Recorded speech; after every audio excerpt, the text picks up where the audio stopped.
Hello दोस्तों, नमस्कार। स्वागत है आप सभी लोगों का स्टडी आईक्यू पर। दोस्तों, स्टडी आईक्यू के साथ आप लोग जुड़ चुके हैं और मैं शुभम सरधालिया एक और विषय पे, एक और टॉपिक पे बात करने के लिए आ चुका हूं। दोस्तों, आप इंस्टाग्राम और फेसबुक के माध्यम से मेरे साथ कनेक्ट कर सकते हैं। कोई भी आपका डाउट है आप मुझसे पूछ सकते हैं। जिस विषय पे हम बात करने वाले हैं वो विषय जो है वो है चिल्ड्रंस क्लाइमेट रिस्क इंडेक्स 2021। तो यूनिसेफ द्वारा, United Nation International Children's Emergency Fund UNICEF द्वारा हाल ही में children's climate risk index report जो है वो पब्लिश की गई है।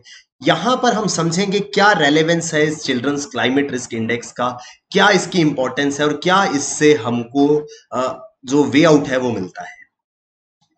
दोस्तों, अगर आप यूपीएससी की, आईएएस की, सिविल सर्विसेज की तैयारी कर रहे हैं तो स्टडी आईक्यू का बेहतरीन प्री कम मेंस कोर्सेज आपके लिए अवेलेबल है। ये कोर्स आपको बहुत ज्यादा हेल्प करेंगे अपनी प्रेपरेशन को हमारे साथ बेहतर बनाने में। तो दोस्तों, जल्द से जल्द हमारे इन कोर्सेज में एनरोल कीजिए और अपनी प्रेपरेशन को जो है वो हमारे साथ में बेहतर बनाइए।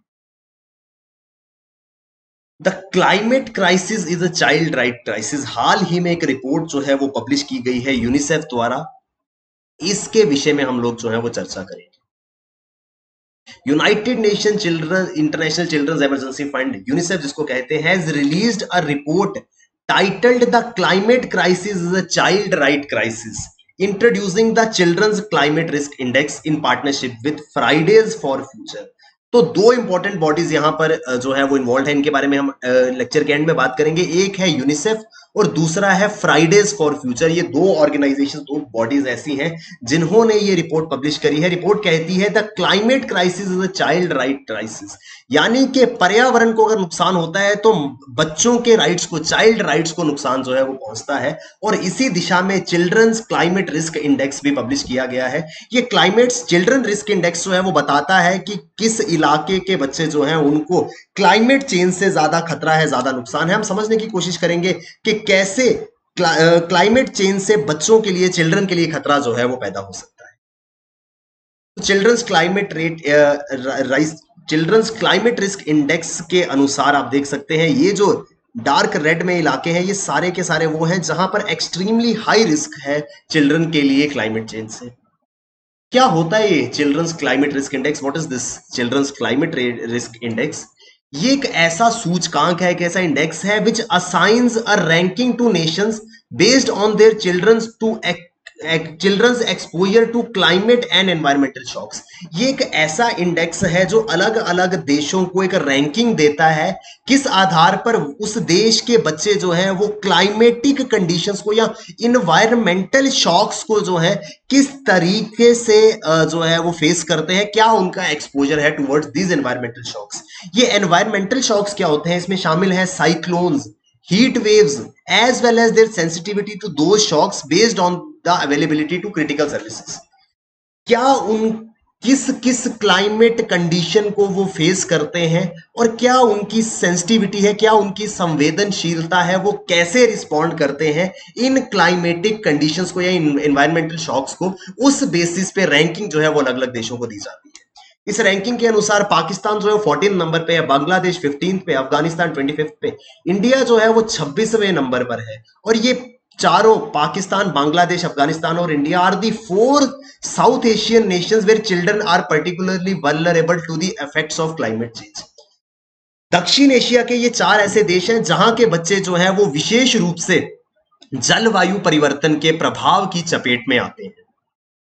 भारत की क्या स्थिति है, इंडिया का क्या स्टेटस है? मैंने आपको बताया कि 26th रैंकिंग जो है वो इंडिया की आती है। यहां पर इंडिया जो है, India is one of the four South Asian nations where children are most vulnerable to climate change effects. Bharat उन चार दक्षिण एशियाई देशों में आता है जहां वह जलवायु परिवर्तन का सबसे ज्यादा प्रभाव जो है वो बच्चों पे पड़ता है। और ये प्रभाव जो है वो उनके स्वास्थ्य को, उनकी शिक्षा को और उनकी सुरक्षा को प्रभावित करता है। तो children's health, education and safety are compromised because of the climate change and its adverse effects. More than 600 million Indians are expected to experience acute water shortage. ये चीज बहुत इंपॉर्टेंट है। ये रिपोर्ट के अनुसार, ये रिपोर्ट कहती है कि 600 मिलियन से ज्यादा भारतीय जो हैं वो आने वाले समय में पानी की तीव्र कमी के साथ जूझने वाले हैं, एक्यूट वाटर शॉर्टेज के साथ में भविष्य में जूझने वाले हैं। While flash flooding is expected to grow dramatically in majority of India's metropolitan regions if global temperatures climb over 2 degrees Celsius। अंतरराष्ट्रीय तापमान जो ग्लोबल टेम्परेचर्स है, वैश्विक तापमान है, अगर वो 2 डिग्री सेल्सियस से ज्यादा ऊपर जाता है तो भारत के जितने भी बड़े बड़े महानगर हैं वहां पर बहुत ज्यादा बाढ़ आने की संभावना जो है वो बन जाएगी। तो दो प्रॉब्लम्स एक साथ आएंगी। एक तो एक मेजर पोर्शन ऑफ पॉपुलेशन जो है उसको शायद एक्यूट वाटर शॉर्टेज से, पानी की तीव्र कमी से जूझना पड़ेगा। वहीं दूसरी ओर अगर वैश्विक तापमान 2 डिग्री से ऊपर जाता है तो जो भारत के बड़े बड़े महानगर हैं वहां पर बाढ़ जैसी स्थिति जो है, भयंकर बाढ़ जो है वहां पर आ सकती है। ऐसी संभावना इस रिपोर्ट में जताई गई है। ये रिपोर्ट कहती है कि youth in central African countries are particularly vulnerable to climate change effects. मध्य अफ्रीकी देश के जो युवा हैं वो विशेष रूप से इस जलवायु परिवर्तन के प्रभावों के रिस्क के अंदर आते हैं। These children are at a risk of form of fatal mix of numerous climate and environmental shocks। अलग अलग प्रकार के जो पर्यावरणीय झटके हैं और जलवायु परिवर्तन है उसका नुकसान जो है ये बच्चे झेलेंगे, as well as high level of vulnerability owing such to lack of basic services such as water, cleanliness, health and literacy। Central African countries के कुछ ऐसे देश हैं जहां के बच्चों को सबसे ज्यादा रिस्क है। उसमें सबसे बड़ा रीजन क्या है? वहां पर उनको बुनियादी सुविधाएं नहीं मिलती हैं। बुनियादी सुविधाएं जैसे साफ पानी हो गया, स्वच्छता हो गई, स्वास्थ्य हो गया, लिटरेसी साक्षरता हो गई। अगर ये 3-4 चीजें मौजूद हो तो हम खुद को ऐसे क्लाइमेटिक कंडीशन से बचा सकते हैं। लेकिन क्योंकि सेंट्रल अफ्रीकन कंट्रीज में ऐसी जो सर्विसेज हैं या ऐसी फैसिलिटीज बच्चों के लिए, लोगों के लिए मौजूद नहीं है, इस वजह से वहां पर बच्चों को क्लाइमेट चेंज से सबसे ज्यादा रिस्क है। सोचने वाली बात है, हमने शायद कभी सोचा नहीं था कि जलवायु परिवर्तन का, क्लाइमेट चेंज का डायरेक्ट इंपैक्ट जो है वो बच्चों के ऊपर, चिल्ड्रन के ऊपर पड़ता है। Impact of climate and environmental hazards on children, क्या प्रभाव पड़ता है पर्यावरणीय खतरों का? तो इन एनवायरमेंटल शॉक्स के अंदर आते हैं coastal floodings, riverine flooding, cyclones, vector borne diseases, lead pollution, heat waves, water scarcity, तटीय इलाके में बाढ़ आना, नदी में बाढ़ आना, चक्रवात आना, प्रदूषण अलग अलग कारणों से होना, गर्मी की लहर, हीट वेव, जब एकदम से बहुत ज्यादा भीषण गर्मी पड़ती है, पानी की कमी होती है, ये सारे के सारे जो है ये एनवायरमेंटल रिस्क हैं जो बच्चों के लिए एक बड़ा खतरा जो है वो बन सकते हैं। करीब 850 मिलियन चिल्ड्रन और 1 in every 3 children globally live in places with at least 4 of these climate and environmental shocks are present। क्या होता है? पूरे विश्व में करीब 850 मिलियन बच्चे, या फिर ऐसा कहें कि पूरे विश्व स्तर पर हर 3 में से 1 बच्चा ऐसा है जो कि यहां पर बताए गए क्लाइमेटिक शॉक्स से, पर्यावरण के झटकों से जो है वो जूझ रहा है, या फिर ऐसी जगह पे रहता है यहां मौजूद प्रॉब्लम्स में से, क्लाइमेटिक कंडीशंस में से एटलीस्ट 4 जो है वो उस जगह पे मौजूद होंगी और वो इन चारों से इंडिविजुअली जो है वो लड़ रहा होगा। इस वजह से उसके स्वास्थ्य पे, उसकी हेल्थ पे जो है वो बहुत ज्यादा इंपैक्ट जो है वो आएगा। की फाइंडिंग्स ऑफ द रिपोर्ट, इस रिपोर्ट में कुछ प्रमुख निष्कर्ष निकल करके आए हैं, वो क्या है? ये रिपोर्ट ने बताया है कि 240 मिलियन बच्चे ऐसे हैं जो कोस्टल फ्लडिंग का शिकार हैं या कोस्टल फ्लडिंग के संपर्क में हैं। 330 मिलियन बच्चे ऐसे हैं जो रिवराइन फ्लडिंग, नदी के बाढ़ से प्रभावित हैं। 400 मिलियन बच्चे ऐसे हैं जो ऐसी जगह पे रहते हैं जहां पे निरंतर चक्रवात, साइक्लोन्स आते रहते हैं। 600 मिलियन बच्चे जो हैं वो वेक्टर बॉर्न डिजीजेज, वेक्टर जनित रोग जैसे मच्छरों द्वारा इस प्रकार के रोगों वाले इलाके से जो है वो संबंध रखते हैं। 815 मिलियन बच्चे ऐसे हैं जो लेड पॉल्यूशन के संपर्क में है, यानी कि जहां पर काफी ज्यादा पॉल्यूशन उनको जो है फेस करना पड़ेगा। 820 मिलियन बच्चे ऐसे हैं जो हीट वेव, गर्मी की भयंकर लहर का शिकार होते हैं। 920 मिलियन बच्चे ऐसे हैं जो ऐसी जगह से संबंध रखते हैं जहां पर पानी की बहुत ज्यादा कमी है, वाटर स्केर्सिटी से वो जूझ रहे हैं। 1 बिलियन, ये सब बहुत बड़ा नंबर है, 1 बिलियन बच्चे ऐसे हैं जो ऐसे इलाकों में रहते हैं जहां पर अत्यधिक वायु प्रदूषण मौजूद है, जहां पर एयर पोल्यूशन के लेवल्स जो हैं वो बहुत ज्यादा हाई है। ये रिपोर्ट्स ने फाइंडिंग्स दी थी। अब रिपोर्ट ने काफी सारे हैरान कर देने वाले और चिंताजनक तथ्य जो है वो हमारे सामने पेश करे हैं। अब इसका इलाज क्या है? रिपोर्ट इनसे जूझने के लिए क्या रिकमेंडेशंस देती है वो यहाँ पे समझना होगा। What are the recommendations given by this report? ये रिपोर्ट जो है वो कहती है सबसे पहले invest more in climate adoption and resilience in critical children services. बच्चों की सेवाओं के लिए और जलवायु के अनुकूल अधिक से अधिक निवेश होना चाहिए। Investment should be made in order to make climate more adaptive and are children more resilient, यानी कि हमारे जो बच्चे हैं, हमारा जो यूथ है वो रेजिलिएंट होना चाहिए। जैसे जैसे जलवायु में अगर परिवर्तन होता है तो उसके साथ में वो अपने आप को थोड़ा सा बदल पाए और उसमें अडाप्ट कर पाए। इस दिशा की ओर जो है हमको निवेश करने की जरूरत है। To keep global warming at 1.5 degree Celsius, countries must reduce emission by at least 45% by 2030। 2010 में जितना हमारे धरती का तापमान था, उससे तापमान में वृद्धि जो है वो मैक्सिमम 1.5 डिग्री की होनी चाहिए। मैंने आपको अभी बताया, अगर 2 डिग्री की वृद्धि हो गई तो पूरे के पूरे हिंदुस्तान के जो महानगर हैं वो बाढ़ की चपेट में आ जाएंगे। तो हमारी कोशिश निरंतर यही रहनी चाहिए कि 1.5 डिग्री तक का तापमान में जो है वो इंक्रीज आना चाहिए, इससे ज्यादा नहीं। इस ऐसा करने के लिए सभी देशों को, जो आज उनकी एमिशन है इंडस्ट्रीज से हो चाहे व्हीकल से हो, जो पॉल्यूशन वो एमिट करते हैं उसमें 45% की गिरावट आएगी, तभी हम 2030 तक अपने ग्लोबल टेम्परेचर्स को सिर्फ 1.5 डिग्री की इंक्रीज के साथ में रोक पाएंगे। तो इस दिशा में हमको काम करना होगा। ये पहला रिकमेंडेशन जो है वो रिपोर्ट का है। रिपोर्ट कहती है provide climate education and environmental skills to children. बच्चों को जलवायु की ओर शिक्षा देनी होगी और पर्यावरण कौशल प्रदान करना होगा, which are essential for their adoption and preparation for the consequences of climate change. हमको पहले तो क्लाइमेट चेंज को रोकने के प्रयास करने हैं, उसके साथ ही हमें हमारे बच्चों को ये शिक्षा देनी है कि इस प्रकार के क्लाइमेट चेंज से वो कैसे जूझ सकते हैं, कैसे जो है वो इसके साथ में लड़ सकते हैं, ताकि वो इस प्रकार के वेदर कंडीशंस के लिए अपने आप को प्रिपेयर कर लें। Promote a green, low carbon and inclusive recovery from the कोविड-19 epidemic so that future generations ability to confront and respond to climate problems is not jeopardised. आप जानते हैं कि कोविड-19 महामारी से हम लोग अभी तक पूरी तरह से उभरे नहीं। ऐसे समय में हमको यह भी सुनिश्चित करना है कि कहीं कुछ ऐसा तो नहीं हम कर रहे हैं कि हम कोविड-19 से लड़ने के लिए अपने पर्यावरण को इतना नुकसान पहुंचा रहे हैं कि आने वाली जनरेशन जो है उनके लिए एक बड़ा खतरा पैदा हो जाए। आप जानते हैं कोविड-19 में सबसे बड़ी एग्जांपल है मास्क की। आज इन मास्क का डिस्पोजल जो है वो सबसे ज्यादा एक दिक्कत बनी हुई है। आपने देखा होगा कहीं भी आप चले जाएं वहां आपको मास्क पड़े हुए मिलेंगे।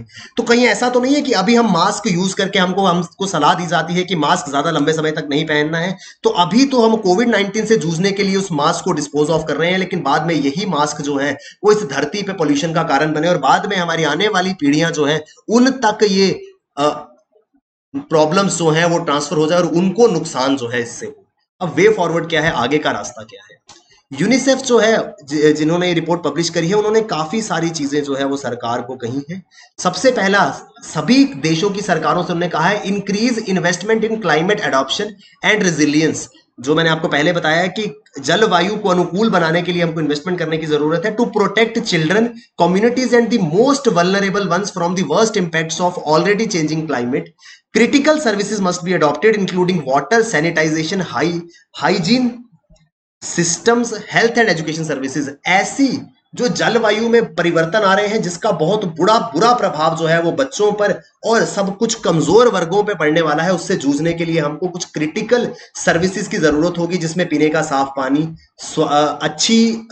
अच्छा स्वास्थ्य, साफ सुथरी चीजें, शिक्षा और हेल्थ, इन चीजों की ओर हमको ध्यान देने की जरूरत है। साथ ही साथ यूनिसेफ कहता है रिड्यूस ग्रीन हाउस गैसेज, हमको ग्रीन हाउस गैसेज के एमिशन को कम करना है। To avert the worst impacts of the climate crisis, comprehensive and urgent actions are required. जलवायु के संकट के बुरे प्रभावों से बचने के लिए हमको तत्काल एक कार्रवाई की जरूरत होगी। Countries must cut their emissions by at least 45% to keep the temperatures lower than 1.5 degree Celsius than the temperatures in 2010। 2010 में जितना तापमान था उससे सिर्फ और सिर्फ 1.5 डिग्री का ही इंक्रीज जो है वो होना चाहिए। इससे ज्यादा का अगर होगा तो बहुत ज्यादा घातक होगा। और 1.5 डिग्री के इंक्रीज को बनाए रखने के लिए हमको सभी देशों को अपनी एमिशंस को 45% तक कम करना होगा। We need to provide children with climate education and green skills critical for their adoption and preparation for the effects of climate change। बच्चों को शिक्षा देनी होगी कि इस प्रकार के जलवायु परिवर्तन से वो जूझ सकें। Children and young people will face full devastating consequences of climate crisis and water insecurity, yet they are least responsible। बड़ी इंपॉर्टेंट बात यहां पर कही गई है। एक छोटा बच्चा जिसकी उम्र 5 या 10 साल है, आज जो क्लाइमेट चेंज आ रही है वो पिछले 5-10 साल में नहीं है, वो पिछले काफी लंबे समय से आ रही है। तो एक 5 साल का बच्चा जिसका इस क्लाइमेट चेंज में कुछ भी रोल नहीं है, उसके कारण इस क्लाइमेट चेंज को कोई भी इंपैक्ट नहीं पड़ा है, लेकिन जब इस क्लाइमेट चेंज के रिजल्ट्स आएंगे तो सबसे ज्यादा इफेक्टेड यही पॉपुलेशन होगी, क्योंकि एक्चुअल में वो लोग जो क्लाइमेट चेंज के लिए रिस्पॉन्सिबल है शायद वो तब तक उनकी मृत्यु हो चुकी होगी, लेकिन आने वाली जनरेशन जो है उनके ऊपर बहुत बुरा प्रभाव पड़ेगा। तो कहने का अर्थ ये है कि ये लोग जिम्मेवार तो नहीं है इस क्लाइमेट चेंज के, मगर सबसे विनाशकारी परिणाम जो है वो इन्हीं लोगों को उसका सामना जो है वो करना पड़ेगा। Include young people in all national, regional and international climate negotiations and decisions, including Conference of Parties 26। UNICEF कहता है कि बच्चों को और युवाओं को सभी राष्ट्रीय और अंतरराष्ट्रीय जलवायु वार्ताओं में शामिल किया जाना चाहिए। All the negotiations and decisions which are taking place related to climate change, the youth must be included into the decision making। युवाओं को शामिल किया जाए ताकि उनको समझ आ सके कैसे आने वाला भविष्य उनके लिए मुश्किल हो सकता है और कैसे उसको आसान बनाने में उनको अपना रोल जो है वो निभाना होगा। Children and young people must be included in all climate related decisions. जितने भी निर्णय जलवायु परिवर्तन से संबंधित लिए जाने चाहिए उसमें बच्चे और युवाओं को शामिल करना होगा। Ensure that the recovery from COVID-19 pandemic is green, low carbon inclusive, so that the capacity of future generations to address and respond to climate crisis is not compromised। वही चीज जो मैंने आपको बताई कि कोविड-19 से हम जूझ रहे हैं, लेकिन हमको यह भी सुनिश्चित करना है कि ऐसा ना हो कोविड-19 से बाहर निकलने के लिए हम अपने जलवायु को नुकसान पहुंचा दें और हमारा एनवायरनमेंट जो है वो हमारी आने वाली जनरेशंस के लिए घातक जो है वो बन जाए। यहां पर इस पूरी की पूरी रिपोर्ट में दो बॉडीज जो है वो शामिल थी। एक है UNICEF, it is also known as United Nation Children's Fund. It is a United Nation agency responsible for providing humanitarian aid and development to children worldwide. विश्व भर में बच्चों को विकासात्मक और मानवीय सहायता प्रदान करने के लिए जिम्मेवार एक संगठन जो कि संयुक्त राष्ट्र के अधीन आता है उसको यूनिसेफ जो है वो कहते हैं। The agency is among the most widespread and recognisable social welfare organisation in the world. विश्व की सबसे ज्यादा व्यापक और पहचान योग्य सामाजिक कल्याण संगठनों में एक है ये यूनिसेफ, क्योंकि विश्व भर की 192 देशों में इसकी उपस्थिति, इसकी प्रेजेंस जो है वो दर्ज की गई। UNICEF's activities include providing immunisation, disease prevention, administration treatment for children and mothers with HIV, enhancing childhood and maternal nutrition, improving sanitation, promoting education and providing emergency relief in response to disasters.